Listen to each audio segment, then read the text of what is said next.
और सभी को धन्यवाद देना चाहती हूँ कि जो हमारे वीडियोस देखते हैं, मैसेजेस सुनते हैं। प्रभु आपको बहुत बहुत आशीष दे।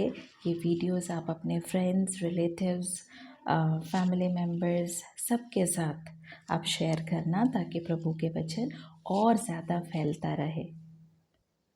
आइए पहले राजाओं की पुस्तक के अध्याय 5 पर हम अपना नज़र डालते हैं। सोर नगर के राजा हीराम ने अपने दूत सुलेमान के पास भेजा, क्योंकि उसने सुना था। उसने क्या सुना? कि वो अभिषिक्त होकर अपने पिता के स्थान पर राजा हुआ है और दाऊद के जीवन पर हीराम उसका मित्र बना रहा। यहाँ जब हम पढ़ते हैं हमें पता चलता है कि दाऊद का लाइफ लॉन्ग दोस्त था हीराम। क्या आपके पास ऐसा कोई दोस्त है जो आप बोल सकते हैं कि मेरा लाइफ लॉन्ग दोस्त है? दाऊद की ज़िंदगी में ऐसे बहुत सारे परेशानियाँ, प्रॉब्लम्स है ना, बैड टाइम्स बहुत आ चुका है, लेकिन क्या उनके दोस्त उनको छोड़ के गए हैं कभी? दाऊद को बहुत सारे बुरे टाइम्स का सामना करना पड़ा, लेकिन उनके पास ऐसे ही दोस्त भी थे। फॉर एग्ज़ाम्पल जब हम है ना संडे स्कूल में तब थे, तो हमें पता चलता है कि हमने योनाथन और दाऊद के बारे में सीखा था। दे वे बेस्ट फ्रेंड्स फॉर एवर। हम अगर पहले शमूएल का पुस्तक उसका 18 अध्याय, फर्स्ट सैमुअल चैप्टर 18 में हम पढ़ते हैं, हम उधर उनके फ्रेंडशिप के बारे में देखते हैं। ये बहुत बढ़िया फ्रेंडशिप है। अगर किसी को आपको फ्रेंडशिप क्या है अगर आपको समझाना है, तो एग्ज़ाम्पल यही मिलेगा आपको कि उनके फ्रेंडशिप परमेश्वर को बीच में रखते हुए उन्होंने ओथ लिया था, उन्होंने शपथ लिया था कि हम आपस में अलग नहीं होंगे। आप पहला शमूएल 18 अध्याय पढ़ोगे तो आपको पता चल जाएगा, और पहला शमूएल उसका 20वीं अध्याय पढ़ते हो तब भी पता चल जाता है कि उनका फ्रेंडशिप परमेश्वर के नाम पे उन्होंने ओथ लिया था, उन्होंने शपथ लिया था कि दाऊद ने बोला कि जब मैं राजा बनूंगा तेरे परिवार का ख्याल मैं रखूंगा। और योनाथन ने कहा वो हमेशा अपने पिता साउल से इसको बचाता रहा, यानी he was ready to give up his life. हमेशा अपनी जान खतरे में डाल के वो हमेशा दाऊद को बचाता रहा। And that's the kind of friendship they had. क्या हमारे पास ऐसा कोई फ्रेंड है जो हमारे लिए, इशू तो है, ज़रूर है, लेकिन मैं ह्यूमनली बात कर रही हूँ। क्या आपके पास ऐसा कोई दोस्त है जो आपको अपनी जान से भी ज़्यादा परवाह करता है और आपको हमेशा आपके बुरे टाइम्स में आपके साथ देते हैं? ऐसा कोई आपके पास है? Just check. हमने देखा था कि जोनाथन या योनाथन दाऊद के मित्र था, तो हम एक और मित्र को देखेंगे जो इसी पुस्तक में है, पहले राजा की पुस्तक 5वें अध्याय में, जो हमने पहले पढ़ा था। लेकिन उससे पहले हम नीति वचन में जाएंगे। नीति वचन 12:26, प्रोवर्ब्स 12:26 के अनुसार धर्मी को अपने मित्रों को सावधानी से चुनना चाहिए। यहाँ पे हम देखते हैं कि दाऊद अपने मित्रों को सावधानी से चुना है। उसमें से एक था योनाथन और दूसरा हम यहाँ पे देखते हैं वो है हीराम। राजा हीराम ने अपने दूत सुलेमान के पास भेजा। क्या कारण हो सकता है? हमने पहले ही पढ़ा है कि सोर नगर के राजा हीराम ने अपने दूत सुलेमान के पास भेजा, क्योंकि उन्होंने सुना था। क्या सुना था? कि सुलेमान अभिषिक्त होकर अपने पिता के स्थान पर राजा हुआ है। तो हीराम दाऊद का जीवन भर का दोस्त था, तो उन्होंने सुना कि अभी दाऊद के बाद दाऊद का पुत्र सुलेमान अभी राजा बन गया है और उनको शायद बधाई देने के लिए, कंग्रेचुलेट करने के लिए अपने दूत को उसके पास भेजा होगा।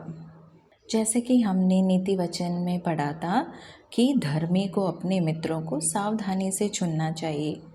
दाऊद ने अपने दोस्त को या दोस्तों को सावधानी से चुना था, इसलिए अब उनका पुत्र अभी उसका लाभ उठा रहे, या फिर सुलेमान आशीषित हुआ है राजा हीराम के कारण। हम देखेंगे क्या आशीष जो हीराम ने सुलेमान को दिया था। उससे पहले हम अपने जीवन में एक बार नज़र डाल के देखते हैं, क्या हमने अपने मित्रों को सावधानी से चुना है? क्या हमारे मित्र योनातान के जैसा है या हीराम के जैसा है, या इनमें दोनों के जैसा नहीं है? हमें उसमें नज़र डालने की ज़रूरत है, क्योंकि वचन कहता है कि हमारे मित्रों को हमको सावधानी से चुनना चाहिए। जैसे योनातान के बारे में भी हमने देखा था और हीराम के बारे में भी देखा था। तो क्या हमारे दोस्त हमारे जाने के बाद या हमारे एब्सेंस में क्या हमारे बच्चों के लिए आशीष का कारण बन सकते हैं, या फिर वो सिर्फ हमसे लाभ उठाने के लिए ही है? ज़रा सोचिए, अगर सिर्फ हमसे फ़ायदा उठाने के लिए, लाभ उठाने के लिए ही है, तो आपका दोस्ती गलत इंसान से हुआ है, उसको बदलने की ज़रूरत है। अगले आयत में हम जाते हैं। सुलेमान ने हीराम के पास ये संदेश भेजा, तुझे मालूम है? उसने ऐसा क्यों पूछा होगा? क्योंकि हीराम तो दाऊद का दोस्त था। शायद उसको मालूम होना चाहिए कि उसका दोस्त के दिल में या उसके डिज़ायर क्या था। शायद इसलिए हो सकता है कि सुलेमान ने हीराम से ये पहला फर्स्ट सेंटेंस उन्होंने यही पूछा, तुझे मालूम है? या यहाँ पे हम देखते हैं कि सुलेमान ने वापस उनको संदेशा भेजा, तुरंत संदेशा भेजा या जवाब दिया, और उन्होंने अब परमेश्वर के मंदिर के निर्माण की अपनी चिंता प्रकट की या उनके सामने रखा। उसने ऐसा क्यों किया होगा, क्यों कहा होगा? हम अगले आयत में देखते हैं कि मेरा पिता दाऊद अपने परमेश्वर यहोवा के नाम का एक भवन इसलिए ना बनवा सका कि वो चारों ओर लड़ाइयों में तब तक उलझ रहा जब तक यहोवा ने उनके शत्रुओं को उसके पांव तले ना कर दिया। हमने यहाँ पे देखा कि सुलेमान राजा हीराम को बता रहा है कि उसके पिता दाऊद परमेश्वर का मंदिर क्यों नहीं बना सका या बनवा सका, क्योंकि हम जानते हैं कि दाऊद एक योद्धा था। वो अपने विश्वास के लिए, अपने करुणा के लिए, अपने साहस के लिए जाना जाता था।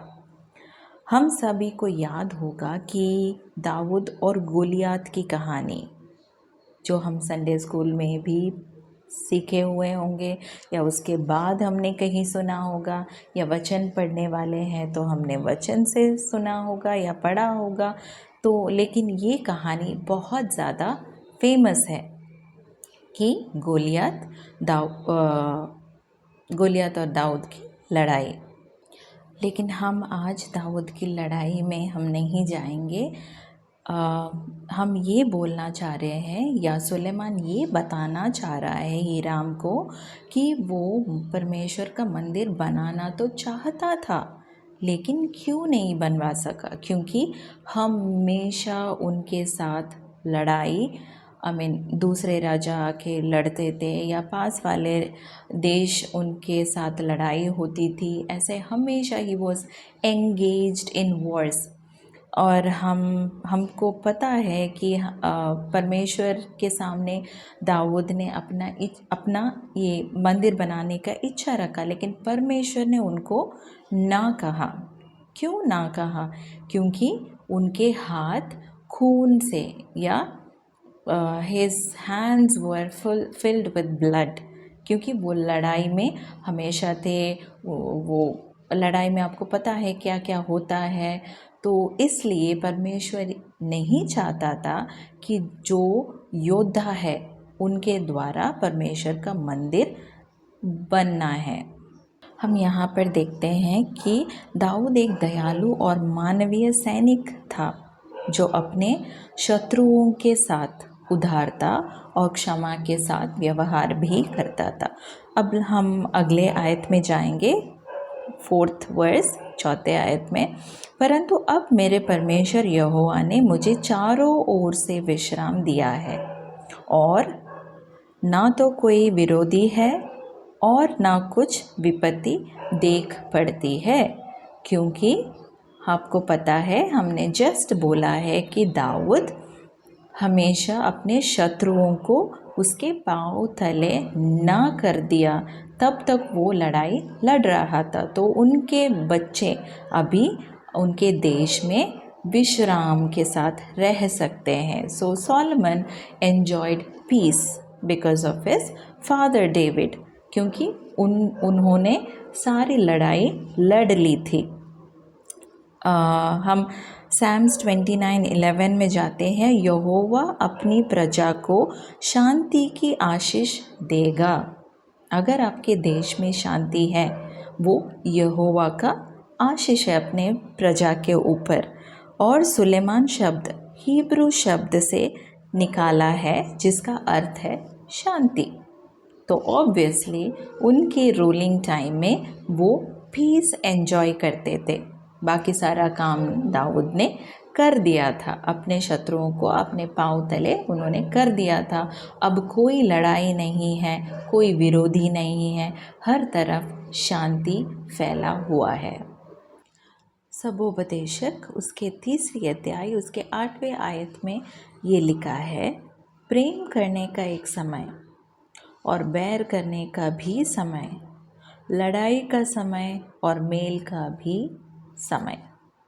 इस आयत में हमें ये पता चलता है कि प्रेम घृणा और युद्ध शांति जैसे विपरीत शब्दों के पेयर्स में जोर डाला जाता है, ताकि हमें ये समझ आए कि ज़िंदगी हमेशा एक जैसा नहीं होता। अलग अलग भावनाओं और हर बात का एक वक्त होता है, एक समय होता है। जैसे हमने दाऊद के बारे में देखा, तो दाऊद के जीवन में हमेशा लड़ाई, संघर्ष, बुरे वक्त के टाइम्स थे। और जब सुलेमान का वक्त हम देखते हैं तो उनके जीवन में खुशियाँ, शांति, ये सब है। तो जब भी आपको टाइम मिलता है, कृपया सबोपदेशक की पुस्तक पढ़े और समझे कि परमेश्वर का वचन हमारे जीवन के बारे में क्या कहता है। 5वीं आयत, मैंने अपने परमेश्वर यहोवा के नाम का एक भवन बनवाने की ठान रखी है। फैसला हमारे जीवन में एक मुख्य भूमिका निभाती है, एक इमेज रोल प्ले करता है हमारा डिसीजंस। सुलेमान ने परमेश्वर का मंदिर बनाने का फैसला किया। वो अपने निर्णय में दृढ़ था, स्ट्रॉन्ग था। जीवन निर्णय से भरा हुआ है। हम हमेशा डिसीजंस लेते हैं, तो हमारा डेली लाइफ डिसीजन से भरा हुआ होता है। तो हम अपना डिसीजंस क्यों लेते हैं? क्या हमें डिसीजंस लेने के लिए हमें ड्राइव करता है, हमें हेल्प करता है? क्या प्रेरणा है? हम जब डिसीजंस लेते हैं, हमें क्या प्रेरित करता है वो डिसीजंस लेने के लिए? वो बहुत इम्पोर्टेंस रखता है। हमारे डिसीजंस सही भी हो सकता है, गलत भी हो सकता है, लेकिन वो प्रेरणा क्या है? अवस्थाओं में, अच्छे अवस्थाओं में भी हम डिसीजंस लेते हैं, बुरे में भी हम डिसीजंस लेते हैं। तो हम क्या डिसीजंस लेते हैं तब? भय, जीवन में जब भय छा जाता है तो हम कुछ और डिसीजंस लेते हैं। संतृप्ति, जब हम सेटिस्फाइड होते हैं तब हम कुछ और डिसीजंस लेते हैं, जब हम सेटिस्फाइड नहीं होते तब भी हम कुछ और डिसीजंस लेते हैं। हमारी इच्छा क्या है उस टाइम पे जब हम एक डिसीजन लेते हैं, हमारी इच्छा सही है, गलत है, प्रभु की तरफ से है, और हमारे विश्वास से भी हमारे डिसीजंस प्रेरित होता है। ओके, सो सुलेमान ने परमेश्वर का मंदिर बनाने का निर्णय क्यों लिया? उसका क्या प्रेरणा था या उसका डिसीजन क्यों ऐसे बना था? क्योंकि दाऊद का ये डिसीजन था, दाऊद का इच्छा था कि वो परमेश्वर के लिए एक मंदिर बनाए, लेकिन वो सुलेमान का तो था नहीं। लेकिन सुलेमान क्यों बना रहा है, हम आगे देखेंगे। उसके अगले आयत में, उसी आयत के अगले पद में हम देखते हैं, अर्थात उस बात के अनुसार जो यहोवा ने मेरे पिता दाऊद से कही थी, तेरा पुत्र जिसे मैं तेरे स्थान में गद्दी पर बिठाऊंगा वही मेरे नाम का भवन बनवाएगा। और यहाँ हम देखते हैं कि किसने बोला, किसको बोला और क्यों बोला। क्यों बोला तो हमने पहले भी देख चुके हैं, क्योंकि दाऊद हमेशा युद्ध में लगा हुआ था, ही वॉज इन वॉर्स, इसलिए परमेश्वर ने उसको ना कहा था। लेकिन ये परमेश्वर का इच्छा था कि उसके बेटे जो अगला राजा बनेगा वो परमेश्वर के लिए एक मंदिर बनाएगा। ये प्रभु ही है जो हमारे दिल में इच्छा डालते हैं, जो हमें क्या करना चाहिए, हमें क्या नहीं करना चाहिए। ये सब के लिए नहीं होता। जो परमेश्वर से हम हमेशा जुड़े हुए रहते हैं उनके लिए ये वैसे होता है। जो परमेश्वर हमसे बोलता है हमें वो फील होता है, वो इच्छा हमारे दिल में इतना ज़्यादा, इतना गहरी इम्पैक्ट करता है कि हम उसको करके ही हम रहेंगे, इतना इम्पैक्ट करता है। जब हम परमेश्वर के साथ ट्यून्ड नहीं रहते तब हमारे जीवन में परमेश्वर के द्वारा हमें कोई क्या बोलते निर्णय हम ले नहीं पाते, क्योंकि because we are not connected with him. हमारे, जैसे हमने पहले देखा था, हमारे अवस्थाओं में, हमारे फियर्स में, हम अलग अलग सिचुएशंस में हमारे डिसीजंस हो सकता है। लेकिन इम्पॉर्टेंस यही है कि क्या हम परमेश्वर का इच्छा हमारे ज़िंदगी में, हमारे डिसीजन लेने में, डिसीजन मेकिंग में परमेश्वर का इच्छा हम ले रहे हैं कि नहीं। हमने यहाँ पे देखा है कि सुलेमान राजा कैसे बना, क्योंकि परमेश्वर ने दाऊद को बोला था, इस विषय में बात किया था कि वो सुलेमान को, नाम तो उधर नहीं बताया, लेकिन तेरे स्थान में गद्दी पर जिसको मैं बिठाऊंगा वो मेरे लिए एक भवन बनाएगा। जो किसको बिठाया? सुलेमान को बिठाया। जो राजा बनाने का प्रभु का निर्णय था, सुलेमान ही राजा बनेगा, वो प्रभु का निर्णय था। तो आप परमेश्वर आपको एक हायर पोजीशंस में रखे होंगे, ये शायद आपके स्किल्स के वजह से नहीं हो सकता। शायद ये परमेश्वर ने आपके पेरेंट्स से बात किया होगा, या उनके साथ परमेश्वर का वाचा हो सकता है कि आपके जनरेशन को मैं ब्लेस करूँगा, उसके वजह से आप ये फैसिलिटीज़, आप ये आशीष सब अभी एंजॉय कर रहे हैं। वो आशीष सिर्फ़ और सिर्फ परमेश्वर के वजह से ही हो रहा है आपके ज़िंदगी में। जैसे सुलेमान को आशीष अपने पिता के द्वारा मिला है परमेश्वर के मंदिर बनाने के लिए, वैसे ही हमारे ज़िंदगी में भी परमेश्वर हमारे पेरेंट्स के साथ उनका प्रॉमिस हो सकता है, उनका वर्ड हो सकता है, या फिर परमेश्वर हमसे प्रॉमिस किया होगा, इसलिए हम इस स्थान पर हैं जिस स्थान पर आज हम है। हम यहाँ पे जब देखते हैं कि परमेश्वर सुलेमान को उसका मंदिर बनाने के लिए चुना था, इच्छा तो दाऊद का था, लेकिन उसको परमेश्वर ने इनकार कर दिया क्योंकि blood was on his hands, क्योंकि वो हमेशा लड़ाई में अपने आप को एंगेज करते रहे, because there were so many enemies. तो यहाँ पे इसके वजह से सुलेमान बहुत ज़्यादा शांति अपने नेशन में, अपने सराउंडिंग्स में एंजॉय कर रहा है। और उससे ज़्यादा उनका नाम सुलेमान का अर्थ हमने देखा था, उसका अर्थ ही है शांति। और परमेश्वर का मंदिर में भी शांति मिलती है। परमेश्वर का मंदिर परमेश्वर का उपस्थिति को दर्शाता है। और सुलेमान से ज़्यादा इसको कौन कर सकता है, कौन बिल्ड कर सकता है, जब इतना सारा खूबियाँ सुलेमान के पास हो। क्यों है? क्योंकि परमेश्वर उनके द्वारा ही मंदिर बनवाना चाहता है। इसलिए परमेश्वर उनको हर एक चीज़ में, आप परमेश्वर का मूव, परमेश्वर का फेवर उनके ज़िंदगी में आप देख सकते हो। जब परमेश्वर आपकी ज़िंदगी में कुछ करवाना चाहता है, आप भी इसी फेवर को एंजॉय कर सकते हो, इसी फेवर को देखोगे। जब आपसे परमेश्वर कुछ करने को बोलता है तो हर एक चीज़ अपने अपने स्थान पे आके रह जाता है कि आपको कोई ज़्यादा स्ट्रेन करने की ज़रूरत नहीं है, आपको कुछ ज़्यादा स्ट्रगल करने की ज़रूरत नहीं है। प्रभु की इच्छा आपके मन में रह जाती है, आपको उसको करने की क्या बोलते हैं, बहुत ज़्यादा डिज़ायर होता है। जब वो डिज़ायर आता है, परमेश्वर सब कुछ आपके लिए करके देता है। यही हम इस पूरे 1 to 5, 1 से 5वीं आयत तक हमने यही देखा है।